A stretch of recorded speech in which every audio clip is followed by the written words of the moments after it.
Left a bit, right a bit, and that's checkmate. Well done. Millions of people in the UK, as you know, work as board game reviewers every single day. But what do they actually do? Is it all just fun and games? Or is it in the top 1% of genuine jobby tough times? Let's find out together. A typical board game reviewer day starts at 4 AM. Plenty of time to get ready for the postman. And what's this? The fresh new board game. One of the thousands born every single week. Time to get to work. And our reviewer is wasting no time, but not before donning the correct safety tools to begin the unboxing. Safety begins at home. Safety ends wherever you are when you stop being safe. Much better. Once inside the box, it's time to tap into his traditional training. Every board game reviewer is carefully taught to meticulously measure the weight, height, and flavor profile of each and every one of those funny little components.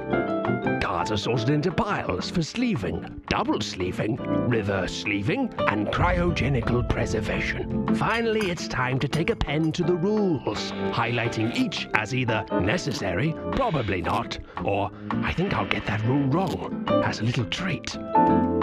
Talking of little treats, it's almost 11 and our boy is looking hungry and famished.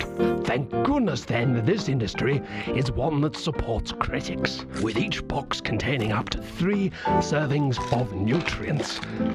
And even a little something naughty for dessert. Finally then, it's time to game. Our reviewer calls all of their closest acquaintances.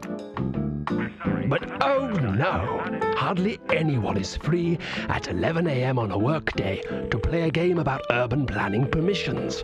How on earth does this keep happening? Not to worry, our savvy reviewer has a trick up of their sleeves. They can simply imagine what it might be like to have friends and to play a game. So by purchasing this lot, and by hiring 2 draftsmen, I'll get the foundations laid for a building that'll get me 4 points in round 7. Fantastic. Now they've fully decided what they'd like to think, the review needs to be righted. Well, okay now, Dostoevsky, I think that'll probably do. But how can the reviewer get these opinions out of his house and into the people who desperately need them? This looks like a job for the good old internet. Our reviewer simply absorbs the essence of the game using the natural vampiric properties of the video camera. Then they plug it into computer and voila! As if by magic, there it is. Straight onto your computers, inside of your homes. It's 11:30, time for lunch, but filled up from snacks, not currently really feeling liquids. Our reviewer uses the time to top up their fun tan, basking in the glory of their board game collection. Wow, I really am great. I bet Rodney Smith doesn't have that one, the little worm. Back to work now, which means it's time for 8 cups of tea and skimming through a handful of complicated manuals. On some days, admittedly, they're just looking at the pictures. But learning how to play board games makes everybody sleepy. And so union laws, in turn, have to be stringent. 2 PM means no more tea, and he'll have to have his teeth brushed and be tucked up in bed in less than half an hour. Tomorrow will bring new games, new challenges, and new treats to eat.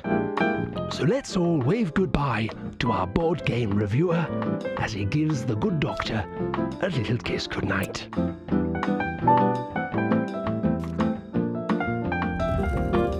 He will then lay awake in the dark for 4 hours, counting sheep that he then converts to victory points at a 3-to-1 ratio.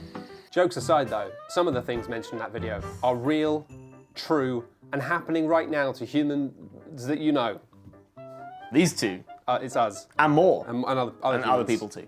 Shut Up and Sit Down is always trying to deliver 2 key things. What's that? It's trying to deliver good, thoughtful criticism about board games, a new and cool medium that the people out there are only just discovering. And we're delivering pizzas? And we're delivering pizzas. Don't tell them about the side hustle, man. I'm doing a really bad job of that. The second thing we're trying to do is just fill your shelves with really good games. Yes. Just give really good recommendations that will delight you and your friends. Exactly. That's how I got into the show all that time ago. I got told to buy the Game of Thrones board game, and then they savaged it in a review very quickly afterwards. It was like the next week. I didn't realise that. We're like, hey Tom, we love your review of this game and that you wrote a love letter to this game. You love it so much. Great. Anyway, Do you wanna it's come terrible. In? Yeah, Quinn's is just going to slam dunk on it immediately.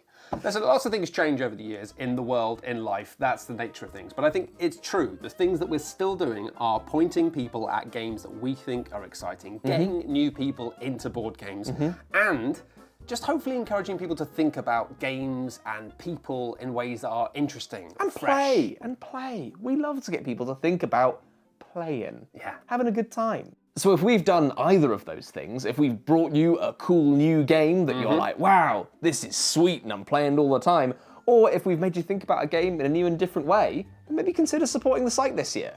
I'm far too tall a man to play a tiny violin, but I would like to briefly say that we do exist in a strange period of the internet now, where because everybody on the internet is constantly being sponsored and advertised on and given things and everything, it's weird that we're not, and I think lots of people assume that we are somehow on the take or being sponsored or heavily funded.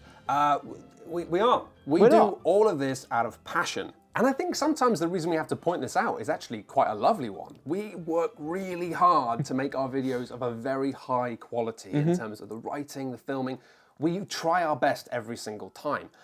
And I think the problem sometimes with that is that the audience at home don't see our failures. Often we have things where we organise to like film things and then somebody gets ill, or we have a space where we're going to film and we can't use it, or suddenly like everything's fine and then thousands of people turn up with drills. And because we don't there's been so much drilling. There's been so much drilling while we've been filming this video. Right outside my window. It's so annoying. And that's fine, that's the nature of what we do, because we don't have Billy Bucks's giant Billy Bucks buckets. When will he visit again? Because we don't have that, we don't have the resources to just make everything happen. I guess what I want to say is, even for folks who can't afford to support Shut Up Sit Down, the way you can support us outside of that is with patience and understanding. Because we are just people in our homes who are humans with lives. There's not many of us. There's not many of us. Don't let the quality of what we do make you think that we are really successful.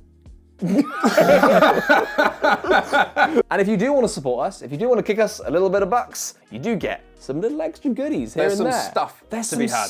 Some stuff. You'll get the Shut Up and Sit Down donor newsletter, which has some behind the scenes information, including sometimes sneak previews of the games that we're going to cover very soon. Very exciting. But also you'll get some bonus bits, little off the cuff silly videos that we've made just for the people who want to support us. Yeah, like longer videos of us sitting and playing games and chatting to each other and other things. And if you support the site, you get the whole backlog of all of those videos. So if you've got a long train journey coming up to see your relatives because it's Christmas time, then why not indulge in some nice stuff to watch along the way? A little treat for you, a little treat for your eyes and your ears. We can't promise you that if you support Shut Up and Sit Down financially, we will be able to have enough money to film in a place where we don't get it cancelled all the time, or have problems with loud noises, or have people getting ill because we're just 2 or 3 people. But we can promise that we will keep persevering, keep making excellent stuff without compromise, and keep having a wonderful time doing that. Keep being excited about games. That's what we're here for.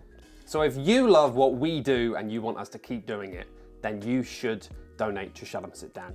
We appreciate you to an absurd degree. Thank you so much for joining us on our ongoing adventures of fun. Happy holidays. Happy things. See you soon.